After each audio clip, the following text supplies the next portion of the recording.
This is the Blaze Radio on demand.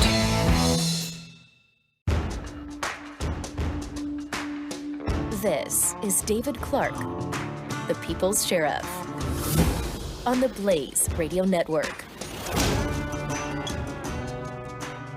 Donald Trump is going to turn out to be the best thing that could have happened to the Republican Party nomination process for president in 2016. Thanks for joining me today.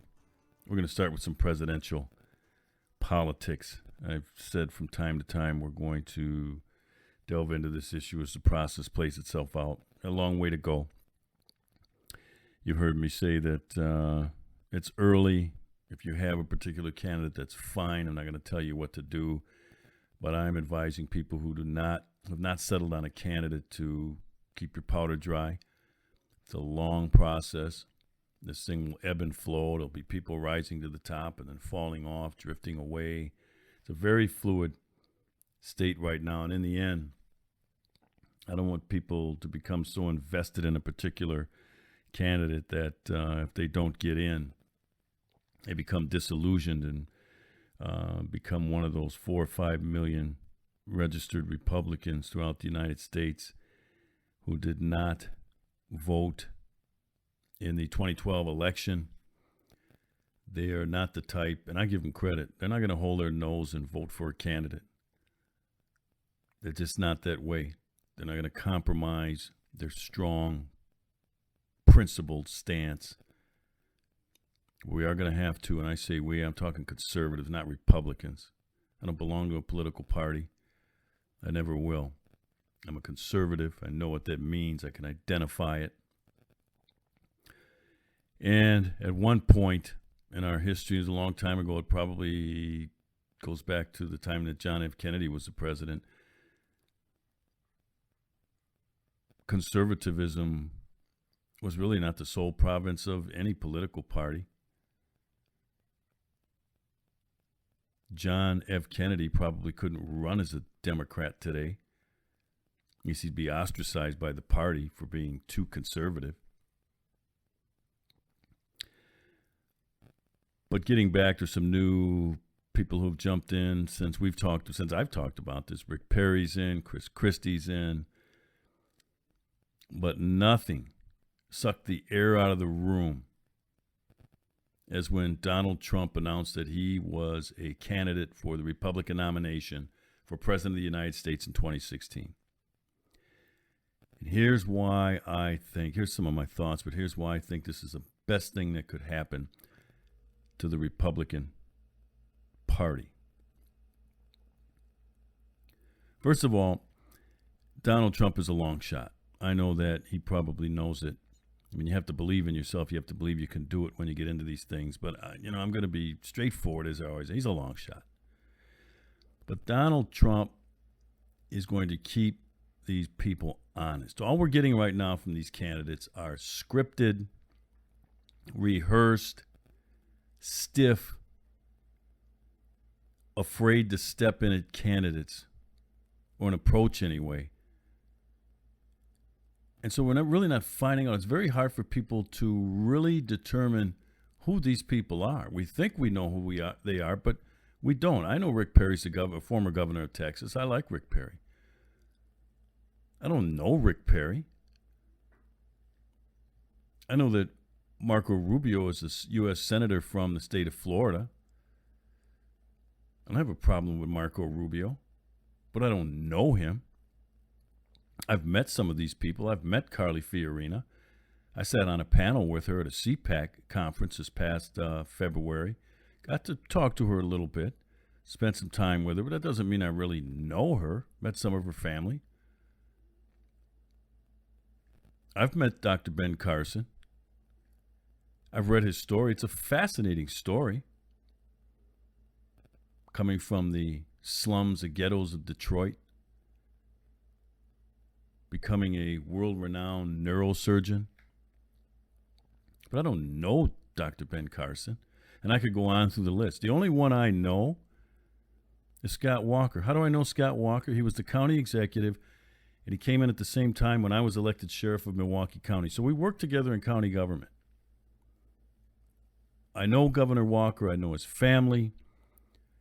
I know what he's like. Him I know because I have a relationship with him. But the rest of them, I don't know. And so we're not really going to find out who these people are if we allow them to stick to a script, because they're all saying seal the border when it comes to immigration. We have to lock down the border. People have been saying that since 1986, yet the border is not sealed. So, those become platitudes. They all know this is a strong principle stance for conservative votes. We have to seal the border. Well, how are you going to get that done? Are you going to build a wall? Are you going to build a fence? Are you going to use technology? It's just a platitude. We need to seal the border. We all know that. But one of the things that is bothering me about the attacks that Donald Trump is facing right now is it's coming from his own side. These people are acting like elitists, this political class that I talk about. Marco Rubio attacked him as being inaccurate and offensive and dangerous and divisive. It sounds like Barack Obama. Other people have chimed in because the liberal media has made them. You either disown this guy and blast, condemn what he said, or we're going to tie you to it. And like scared cats, they do it. The Democrats don't do that. When Bernie Sanders announced that he was a candidate for the Democratic nomination, or Democrat nomination, I should say, for President of the United States, I didn't see the Democrat Party come out and denounce him and attack him and say you're going to mess things up. Here's a guy who had rape fantasies. I didn't see the liberal media run to Mrs. Bill Clinton and say, we want you to comment on Bernie Sanders' rape fantasy and we want you to condemn it or we're going to tie it around your neck.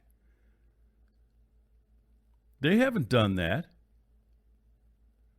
But the Republicans have a tendency to eat their own, and even people outside the party. I was disappointed what Charles Krauthammer had to say. I like Charles Krauthammer. Brilliant man, brilliant mind. But he's acting like a political elitist saying Donald Trump doesn't belong in the race. When I heard that, I went back to my Constitution. And here's what it says. As it relates to running for President of the United States, Article 2, Section 1, it says, no person except a natural-born citizen or a citizen of the United States at the time of the adoption of this Constitution shall be eligible to the office of President. Neither shall any person be eligible to that office who has not yet have attained the age of 35 years and have been 14 years a resident within the United States. The last time I looked at Donald Trump's resume, his bio, he meets all those qualifications. So where do these people, including on the conservative side, get off saying he doesn't belong in this race, he's going to hurt? Anybody can run for president. They fear Donald Trump. I know why they fear Donald Trump. Donald Trump is a different kind of cat. He doesn't march to the tune of the D.C. bubble, the Washington elite. He's an outsider. He's much like Carly Fiorina and Dr. Ben Carson. Outsiders, outside the political class. But there's a difference in why those two get a pass. And I'm going to get into that next. You're listening to David Clarke, the People's Sheriff, on the Blaze Radio Network. Don't miss the Morning Blaze with Doc and Skip. And they said the men holding the signs reading stuff like Judaism prohibits homosexuality had a logo of the Jewish Political Action Committee. Said the problem was the guys were obviously Hispanic and they're very confused. So they did some investigating and it turns out the guys holding the signs were paid Mexican day laborers to protest. The Morning Blaze with Doc and Skip. Weekday mornings, 6 to 9 Eastern on the Blaze Radio Network.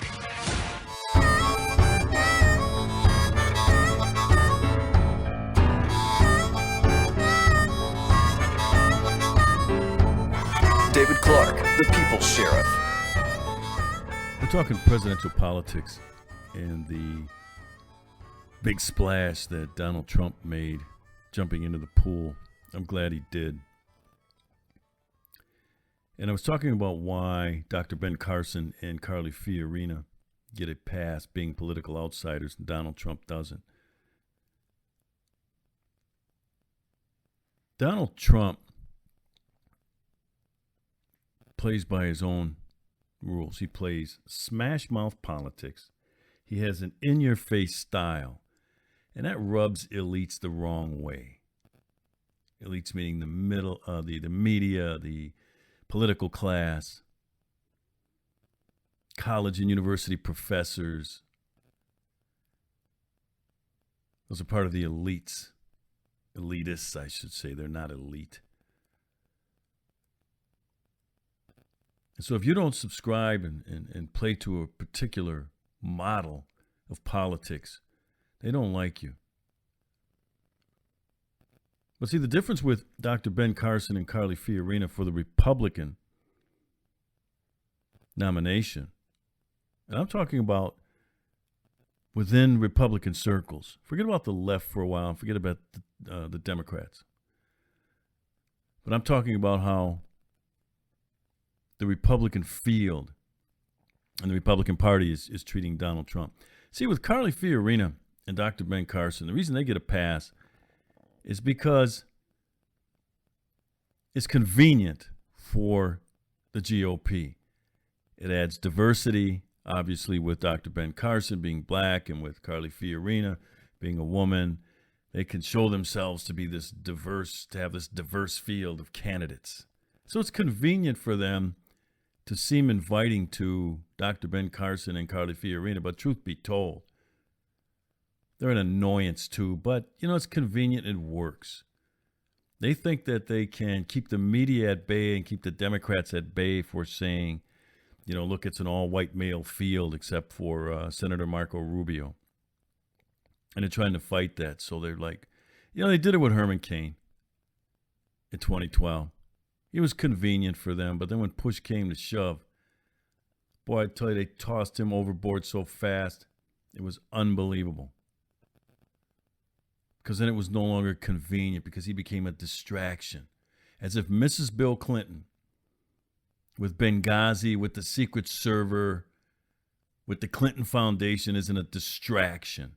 It's a huge distraction that's being avoided like the plague by the liberal mainstream media and the party elites within the Democrat Party.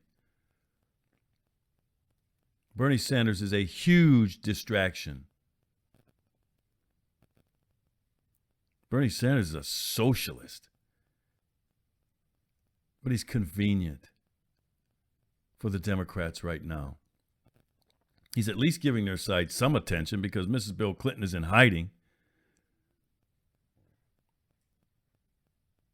But I get a kick out of how I'm hearing some Washington elites and some GOP insiders say that Donald Trump is going to hurt the brand. And I said, wait a minute. Donald Trump is a brand. And he knows that. He doesn't care about the GOP brand. And the question when I heard that, I said, what brand? You mean the brand that gave us John McCain as the nominee against Barack Obama? This little-known neophyte, freshman U.S. Senator, much like Marco Rubio. And I'm not knocking Rubio, but he has no business Rubio chiming in on it. He's a first-term U.S. Senator. And people like Governor Christie and a few others who have knocked Trump getting into the race. Well, you need some sort of executive experience.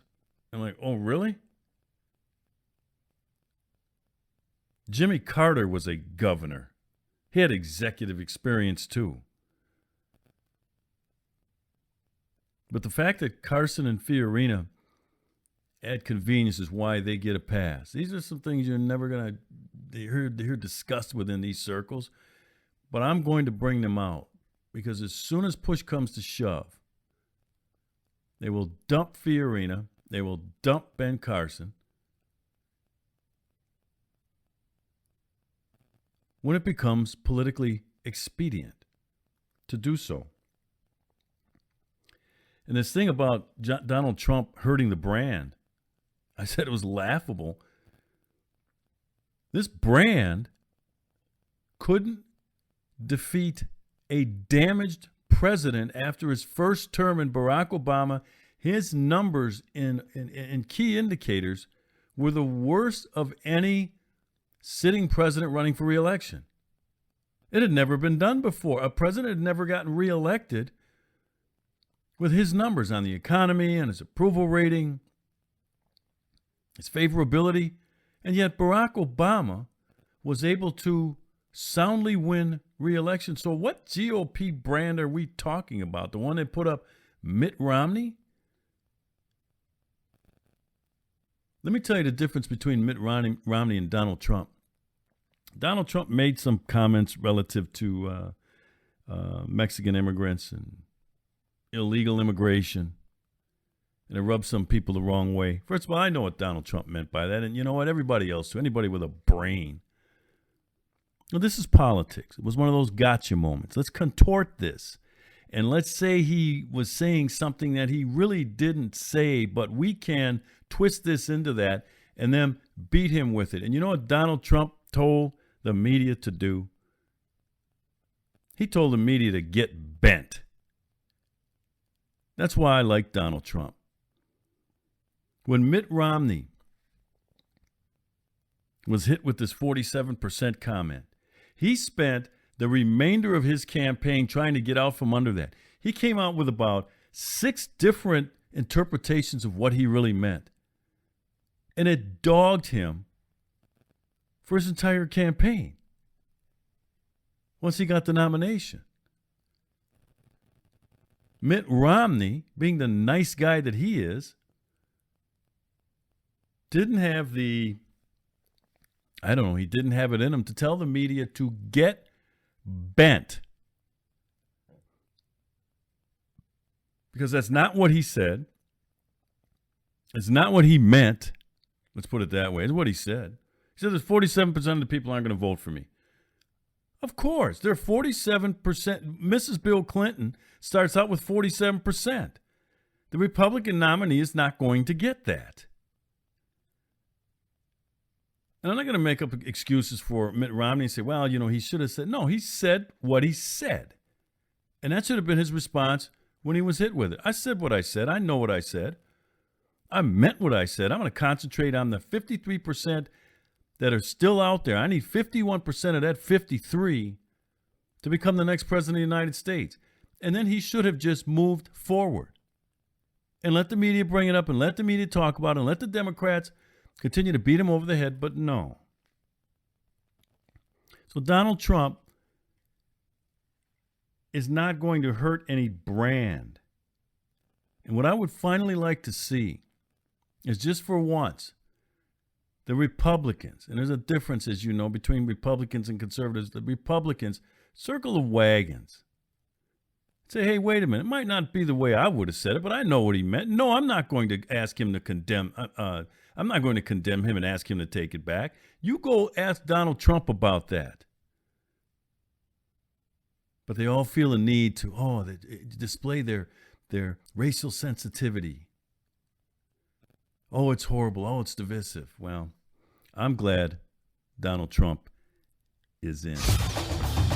This is David Clarke, the People's Sheriff, on the Blaze Radio Network.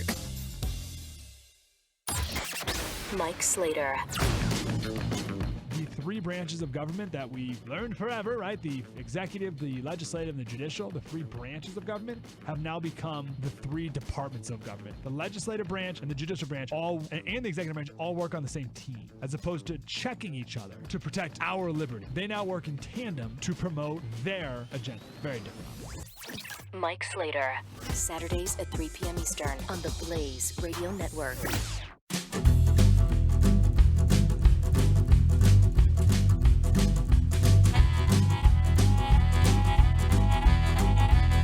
David Clarke. The People's Sheriff. We're in the middle of a cultural rot in this country, one that the left likes to define as a cultural revolution, where deviancy is being defined down and where modern liberalism is being shoved down our throats. Modern liberalism is conduct without borders. And there's a lot of angst going on in this country from conservatives, people like you and me, and we're a little confused as to how this thing happened. When did it start? What do we do to reverse it? And I came upon an article I want to walk you through that I think pinpoints with uncanny accuracy how the conservatives, with a chance to really entrench a conservative mind view in this country through the courts, through our Congress, through our daily lives, and they missed it.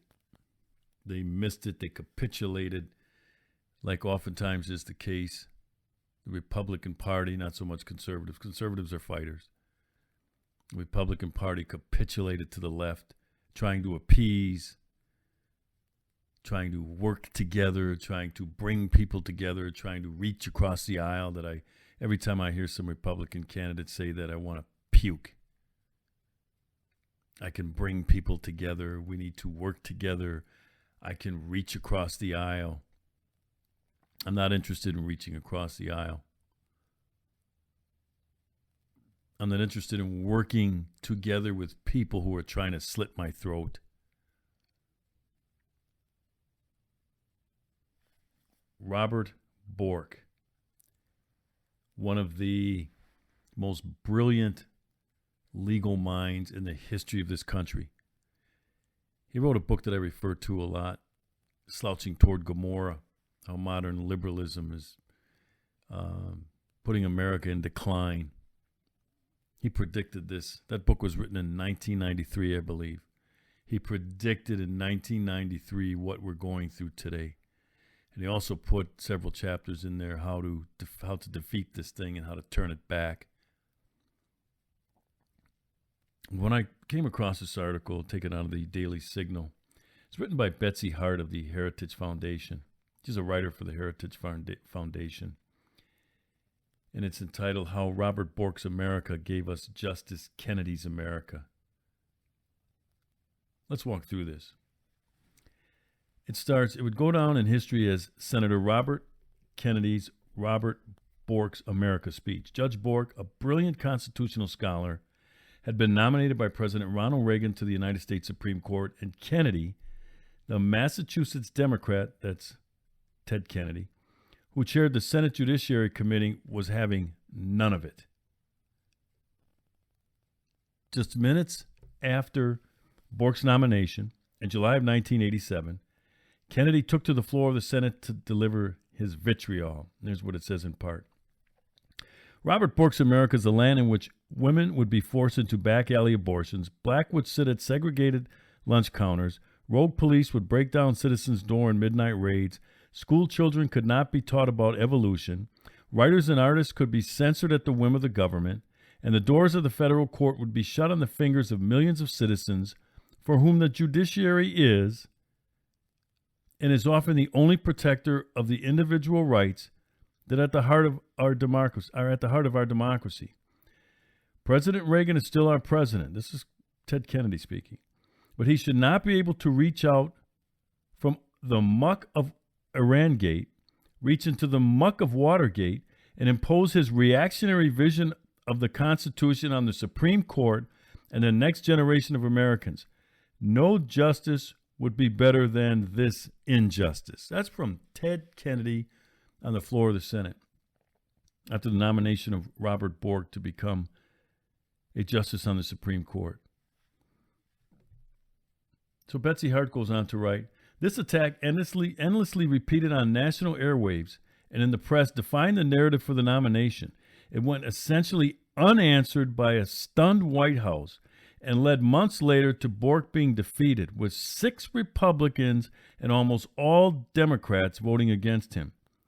Judge Anthony Kennedy of California instead would become the 107th Associate Justice of the Supreme Court.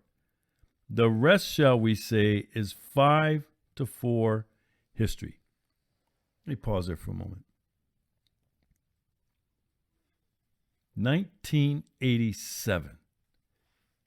You know how I talked earlier in this program about how the Republicans don't have any fight in them? Here was a perfect example. If we could have gotten Robert Bork, I remember that fight. If we could have gotten Robert Bork on the Supreme Court, we would have been a conservative nation for 3+ decades. And instead they capitulated and went with Anthony Kennedy, who was the swing vote on the Supreme Court. And more times than not, if you look at the Obamacare vote, and you look at the gay marriage vote, and you look at some of the other 5-4 decisions in favor of the liberals who currently sit on the United States Supreme Court, it's Kennedy, a Reagan appointee who oftentimes sides with the liberals. Back to the article. There's a lesson in this for conservatives today. I was just a Cub communications staffer in the White House during this time, but one did not have to be a senior advisor to the president to know the White House by then was clearly divided along moderate and Reaganite lines, with the moderates for the most part in the ascendancy and running the show. Don't believe they were all Reaganites now, you hear from such Republicans today. Plenty of them, including many in the White House itself, never got over the Reagan usurping the Republican presidential nomination from George Bush in 1980.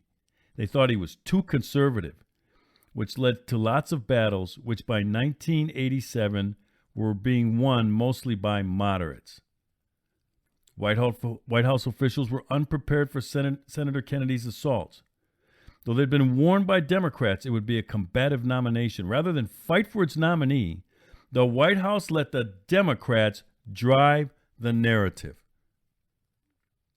Though outside conservative groups were actively working to help Bork, they couldn't overcome this deficit. I remember fellow Reaganites in the communications office and elsewhere in the White House being so frustrated and angry we weren't doing everything possible to respond to the Democrats' vitriol and win the battle. This stuff makes, editorial comment, this stuff makes me want to cry. And this is still what we get from this moderate Republican wing today that is dominating the GOP. Let's not kid ourselves. Back to the story. It just made no sense. Whether it was thinking Bork was too conservative or being too embarrassed to go to Washington dinner parties and talk about advancing the nomination, or exhaustion over the Iran-Contra affair, which we thought at the time could be as big as Watergate, many in the White House simply gave up. Reagan aides simply gave up. Back to the story. When it became clear Bork would be defeated, many White House staffers hoped he would resign his nomination and get off the national stage rather than force the Senate to vote on the record and put the White House through a public defeat.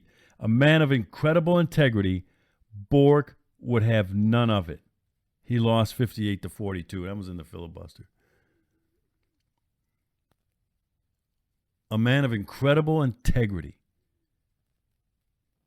Back to the story. Ultimately, the result of the White House not taking the principal initiative in a winnable fight and instead letting fear and establishment politics take over is the presence of Justice Kennedy on the Supreme Court today. We'll come back with this. The Blaze Radio Network on demand. David Clarke, the People's Sheriff. Find more on demand at theblaze.com/radio. Coming up today on Pat and Stu. Chlorine is not historically considered a chemical weapon. Remember that, first No, of you all. use it in your pool. You do. Shut up. You do. You use it in your pool. How chemical can it be? I mean, and we found out it's not even what gives you red eyes when you go and open your eyes underwater. Oh, really? What is it? Pee. What? Pee. Pat and Stu, weekdays at 5 p.m. Eastern on the Blaze Radio Network.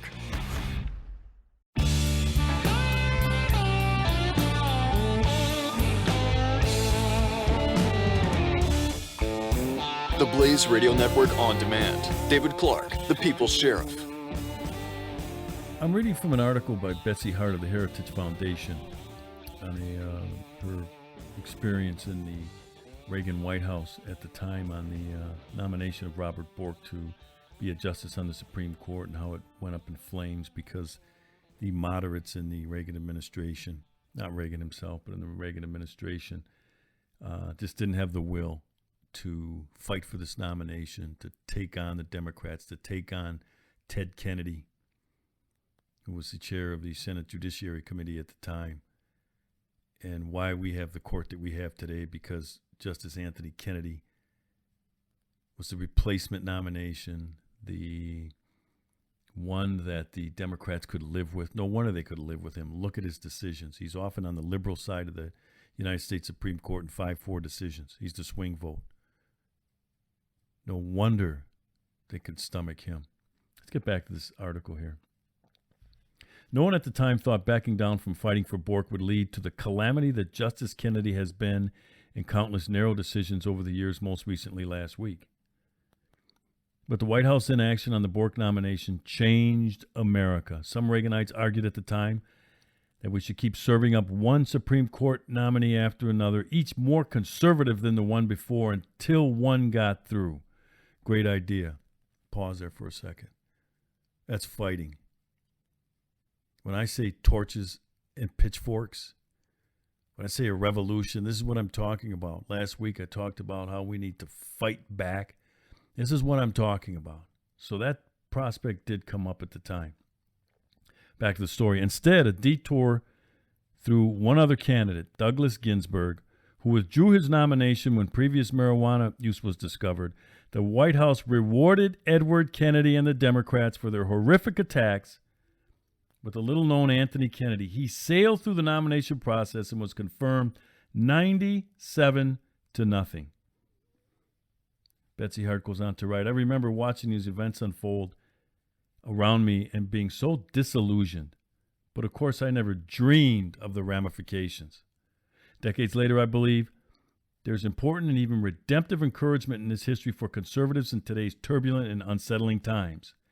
Remember what the Reagan White House didn't do for Robert Bork, and consider that we conservatives can never know when giving up or not fully fighting even one necessary battle will have huge, unforeseen, and destructive consequences for America later. That's profound. Back to the story. Decades hence, I am hopeful the young conservatives of today will instead look back on these challenging times we are in and be able to say to those on the front lines now, quote, America is well because they fought well. It's the fight that I'm always talking about, that we refuse to have. And you know, she mentions here that young conservatives.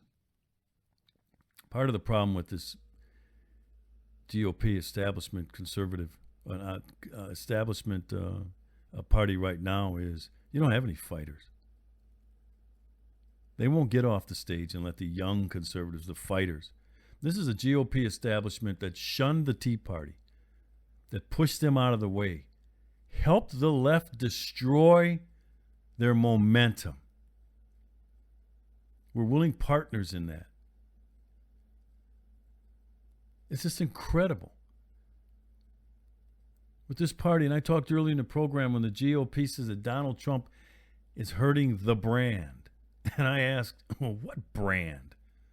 The brand of capitulation? The brand of the white flag? Defeat? Give up? That brand? So instead of Robert Bork for maybe 25 to 30 years on the Supreme Court, we end up with Anthony Kennedy. And we look at this thing, we look at these decisions, we look at the Obamacare decision. These are just two of the recent ones, but these obliterated the Constitution. Totally. They didn't even masquerade it. Look at the dissent opinions from Alito, from Scalia, and from Clarence Thomas. And even in the gay marriage one from now swing vote, the the United States Supreme Court Justice Roberts. This is what we get. This is what we're stuck with now. This is what we have. So what are we going to do? That was a missed opportunity, but there'll be other opportunities. And when they're there, we have to be ready to bring the fight to the left. Stop capitulating. Stop with the self-pity. Stop with the defeatist mindset. Well, it's over. America will never be the same. We have to fight. Do we have the will to do that? The GOP establishment, like I said, put up John McCain, and then they gave us Mitt Romney. Who are they going to give us for 2016? I have a problem with the way this selection process goes on anyway. But this is what we got. But I thought that piece by Betsy Hart was profound. Because like I said, she pinpointed that moment in time where this whole thing could have been different for the next 3 decades. And the right didn't have the fight. Okay, in the remaining time that we have, I want to talk about an issue very important to me. You may have heard me talk about this previous segments, maybe on Twitter. By the way, you can follow me on Twitter at Sheriff Clarke, Clarke, and you can also follow me at thepeoplesheriff.com during the week. There's a woman sitting over in Cuba right now. And the reason that I'm bringing this back to the forefront, because now we apparently are restoring, normalizing relations with Cuba. They're going to open an embassy, raise the U.S. flag. Well, they're holding a cop killer.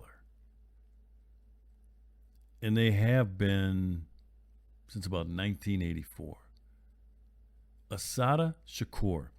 Etch that name into your lexicon. Etch that name into your vocabulary. And raise it everywhere you go, because I'm on a new mission right now to get that cop killer back to the United States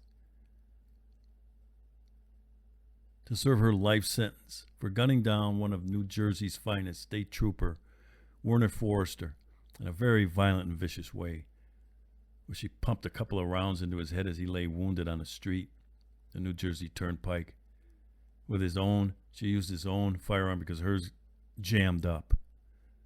She was convicted for killing Trooper Werner Forrester and sentenced to life in prison, and she escaped. It was an unbelievable escape. 2 armed men came in. They took corrections officers hostage, got her out. We didn't see the manhunt back then like we saw for these 2 clowns that escaped from upstate New York. Well, she eventually fled to Cuba. She's living in exile. And I want her back. And I want you to help me put pressure on the State Department to demand the return of Assata Shakur, a black nationalist, a separatist, a hater, a racist, a black racist, to serve out her sentence. That would be justice for Werner Forrester and his survivors. I need you to call your senators and congressmen and tell them, put the pressure on the State Department, John Kerry, and the White House. She's on the FBI's top 10 most wanted terrorists, by the way. $2 million reward for her capture. We need to get her back. That's all the time we have today. Thanks for being here. This is David Clarke, the People